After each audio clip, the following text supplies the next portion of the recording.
স্বাধীনের পর থেকে এই যে কিছুদিন আগে যে পলাতক স্বৈরাচার, এই দলটি যখন দেশ স্বাধীনের পরেও দায়িত্ব নিয়েছিল দেশের, সেই সময় থেকে এবং বিশেষ করে পলাতক যে স্বৈরাচার ছিল সেই দলের শাসনকালে আমরা লক্ষ্য করেছি অত্যন্ত দুঃখের সাথে দেশের জনগণ মুক্তিযুদ্ধের যে কাঙ্ক্ষিত যে তাদের আশা আকাঙ্ক্ষা ছিল সেটির প্রতিফলন কিন্তু তাদের সময়গুলোতে দেখা যায়।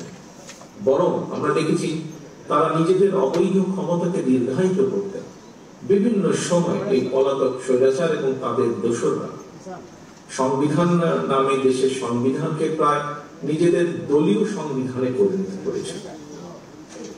এমন বাস্তবতায় বাংলাদেশ জাতীয়তাবাদী দল বিএনপি মনে করে মুক্তিযুদ্ধের মাধ্যমে অর্জিত সংবিধানে সাম্য, মানবিক মর্যাদা, সামাজিক সুবিচারের মূল যে মন্ত্র সেটিকে অক্ষুণ্ণ রেখে সংবিধান সময় উপযোগী সংস্কারের কোন বিকল্প নেই।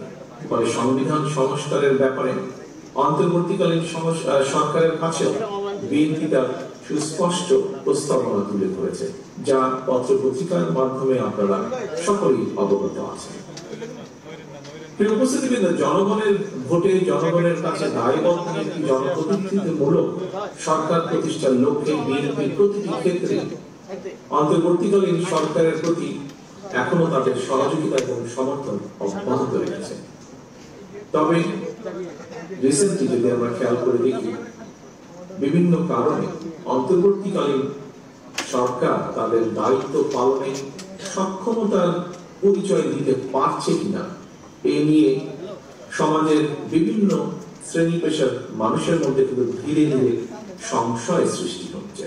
এই যে পলাতক স্বৈরাচার, এই স্বৈরাচারের সরকারের সময় একজন সাবেক রাষ্ট্রপতি বিমানবন্দর দিয়ে চলে গিয়েছে দেশ ছেড়ে। যেভাবে চলে গিয়েছে সেটিকে যদি আমরা মিলাই তাহলে দেখবো যে 5ই আগস্ট আরেকজন দেশ ছেড়ে পালিয়ে গেছে, ইনি অনেকটা সেভাবেই পালিয়ে গেছেন। কিন্তু এখন বলা হচ্ছে যে অন্তর্বর্তীকালীন সরকার নাকি তার এই দেশ ত্যাগের ব্যাপারে কিছুই জানে না। ঘটনাটি গতকাল এবং গতকাল থেকে আজকে পর্যন্ত যতজন মানুষের সাথে আমার কথা হয়েছে প্রত্যেকের মনে প্রশ্ন উঠেছে, প্রত্যেকে প্রশ্ন করছে তাহলে অন্তর্বর্তীকালীন সরকার জানে না।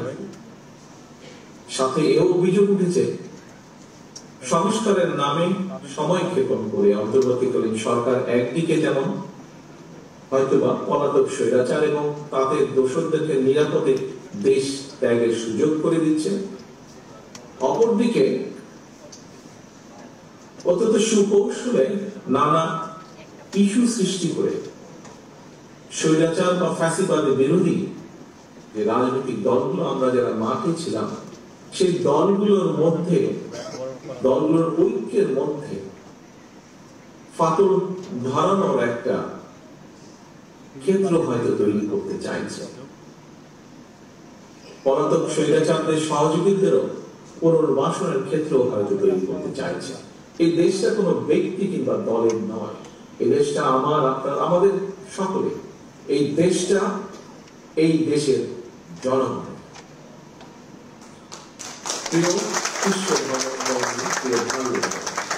ফ্যাসিবাদী জনন স্বৈরাচারের জননী দেশ ছেড়ে পালানোর পর ধর্ম বর্ণ নির্বিশেষে প্রতিটি বাংলাদেশী নাগরিকের সামনে দেশে গণতন্ত্র, সুশাসন, মানুষের অধিকার প্রতিষ্ঠা এক অপার সুযোগ তৈরি হয়েছে।